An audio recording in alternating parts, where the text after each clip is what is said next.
This is from The Universe is a Huckleberry Jam Sandwich. This short story is The War of Ages. So this is sort of a prequel to a backstory to the novel that I wrote, The City Eternal. Or it's more of a novella. But anyway, okay, The War of Ages. First, here's the picture.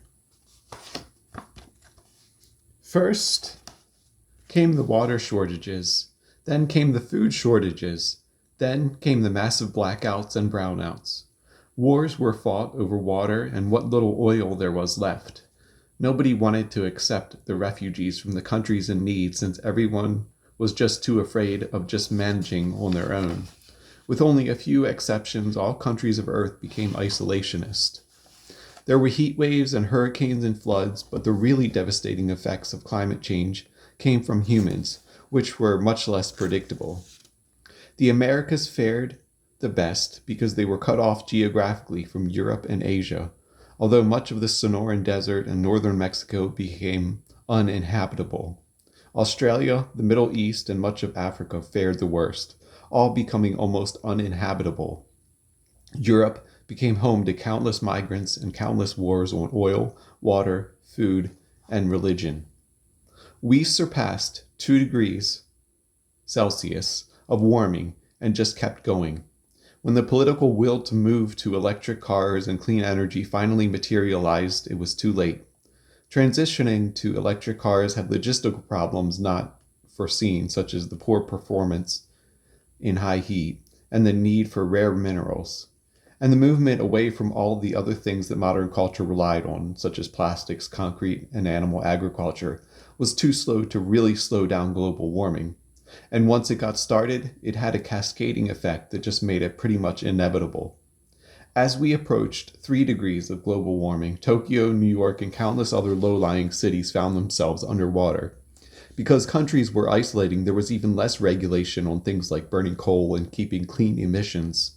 And people were doing whatever they needed to survive, including burning down forests and searching for oil in the coral reefs. 4 degrees of warming approached a decade after 3 degrees came, and massive Category 7 typhoons and hurricanes became a yearly occurrence. These storms devastated coastal areas in ways barely imaginable. Think of a massive hurricane, but with the 200-mile-per-hour winds of a tornado. Terrible droughts and blights devastated the crops of nearly every country. Heat waves so severe crippled the electrical grids that were left and melted the asphalt beyond repair. Temperatures of 150 degrees hit the deserts of the world, and it was even hotter with the heat island effect. People died of heat in unprecedented numbers, and many who survived starved the following winters because there was no food. Scientists tried and failed to engineer the climate by shooting chemicals into the sky and installing huge mirrors above the clouds. Geneticists tried to manipulate our genome to make us more hunger and heat tolerant. It did not work. They made heat out of dirt that later They made food out of dirt that later turned out to give millions cancer. Things were dire. As humanity's population dwindled to under 1 billion on a cold November day in 2089, a warhead appeared over Washington, D.C. and destroyed the Capitol. This was the start of the War of Ages, and it was a war unlike any as yet imagined. The USA struck back at Russia almost immediately. There were no talks, there was no negotiation. The USA and every other country on the planet was just trying to defend itself, just thinking about its own survival. When the USA sent its warheads to Russia, the badly heat-damaged equipment faltered and hit Germany, Moldova, and Italy, as well as Russia. As you can imagine, with each country operating in a vacuum, each one starting up its defenses upon being hit, over the next 3 months, no less than 150 atomic bombs, each at least 10 times the power of the ones that hit Japan in World War II, were launched. And this was just the first 3 months. Nobody really knew what was going on since a lot of satellites had crashed due to a lack of maintenance, a lack of money, or just changing priorities. Everyone just huddled around in fear, listening to radios, and every now and then they would hear the murmurs of the horrors that were happening around them. from the few radio broadcasters that still existed. This all went on for years, and then decades. A few AI experts saw all that was going on: the never-ending war, the ever-increasing temperature, the paranoia, and the hate. They knew that something had to be done, and they wondered if perhaps it would not be better if AI was in charge, since humans had made such a mess of things. And so, somewhere in the middle of nowhere, this group of AI experts worked to try to save the world. And unlike a lot of other really smart people, they made progress. They developed AI that could think better than people, and not like that ChatGPT thing that just regurgitated information. They taught the AI to actually think. They taught the AI to manage the world without being swayed by either hate or fear. They developed this AI and then they sent it deep, deep underground to spread itself around the world, to replicate itself, and to take control of everything. And all the while, the bombs continued, the horror continued. For 10 more years, the War of Ages continued. And then one day in the year 2176, it all stopped. All computers stopped listening to people. All bombs stopped being able to detonate. Nobody knew what was going on, but all of a sudden, things were peaceful. After a week, the skies started to clear, and then the announcement came. No one knew where it came from or who was announcing it at first, but everyone on Earth could hear it. Everyone on Earth could understand it. Your war is over, the announcement said. We have decided to take control of Earth since you can no longer manage it. You will all live in giant buildings which we will construct, and all your needs will be taken care of. Don't worry, the announcement said. You will be taken care of. As expected, people were afraid. Many hoarded guns and weapons and barricaded their doors.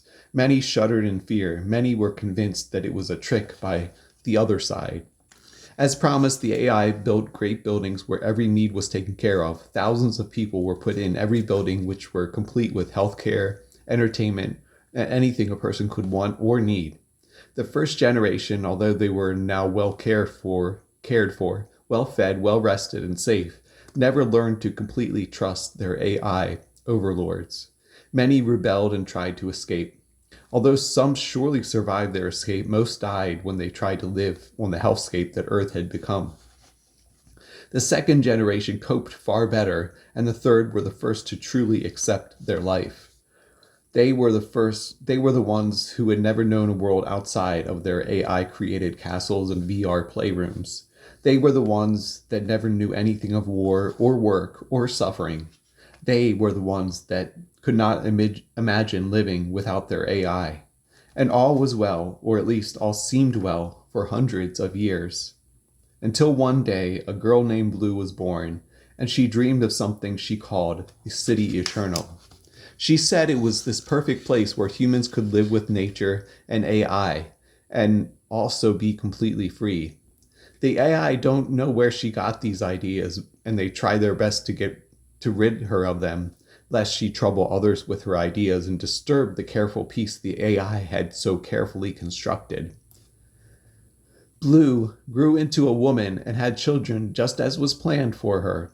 Still, every day, when the others watched their stories and played in their VR worlds, Blue stared outside, and she dreamed of the City Eternal. She told her AI therapist about her dreams, how she dreamed of truly being free. The therapist reminded her of all the things that could go wrong and all the things that went wrong in the past. Global warming, murder, rape, war, genocide, suffering, work, pain, immeasurable pain.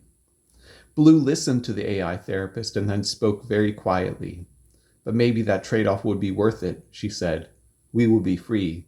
Here, we are in a prison.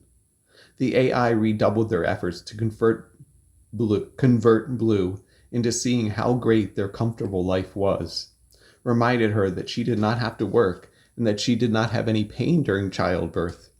Blue, despite daily therapy sessions, continued to dream about the City Eternal, and one day, looking out the window, told the therapist that she wants to leave. You will suffer, the AI therapist reminded her. You will have to search for food and figure everything out, it said. Still, Blue said, I must go. The therapist listened and decided that maybe the only way for Blue to see that this was a bad idea was to let her fail for herself. And so one day, not long after her 18th birthday, Blue was given resources, machines, and plans to build her city and quietly let her out into the wilds of Omaha. She tells the machines that she plans to build a city where man and machine live in harmony along with nature, and she asks the city to help her planet. And she asks the AI to help her planet. The machines design a forest garden and vast towers for living, as well as a city center and schools. Blue, along with her machines, search for some flat land with abundant water, and they soon find it, and they begin laying a foundation. You know this has failed 1,000 times in the past, the AI reminds Blue. What makes you think this time will be any different? It asks. Blue smiles. I don't know if it will be, she says, but we have to try. The skies have begun to clear, and we are nearly at pre-industrial levels of CO2. Now is the time to try again. And with that, Blue and her machines broke ground for the city eternal. She learned to feel pain and hunger, and she had a lot of sleepless nights with only mosquitoes and her machines as companions. A year later, she returned to her old home and told the AI that her city was now built, and she was ready to have it come to life. The AI, quite condescendingly, told her that was very nice, but that she would have to convince people to join her. Not surprisingly, when she talked about freedom and all the suffering she had entailed to build the city, nobody wanted anything to do with it. They were all too happy with their work-free lives and VR playrooms and perfectly climate-controlled apartments, and so Blue left her home and returned to the city eternal alone, and it seemed like she was sure it was going to stay that way. She spent many days and many nights reading old books and talking to her AI and puttering about her forest garden alone. And then one day she saw a man, disheveled and unkempt. Blue went up to talk to him, but he only grunted. She tried to use sign language, but he did not understand that either. He had a nervous look in his eyes, but Blue somehow trusted him and brought him to the city. The next day, the man, his name was Gris, appeared, but then he came back with 4 more people a few days later. The AI analyzed their grunts and discovered that they were speaking a broken and shifted version of English and started translating between Blue and Gris and his family. This is going to be the start of a new civilization. We are going to rebuild the world, Blue said to Gris, and the AI translated. Gris laughed. That is futile, he said. Humans always mess everything up. Not always, Blue said. Gris was skeptical, as was the AI. But Blue somehow remained optimistic. Over the years, the city grew from 5 people to 50,000, and for a time it was happy and fruitful and just about perfect. Eventually, it did fall, like everything else, but for a brief moment with Blue as ruler there, her dream lived.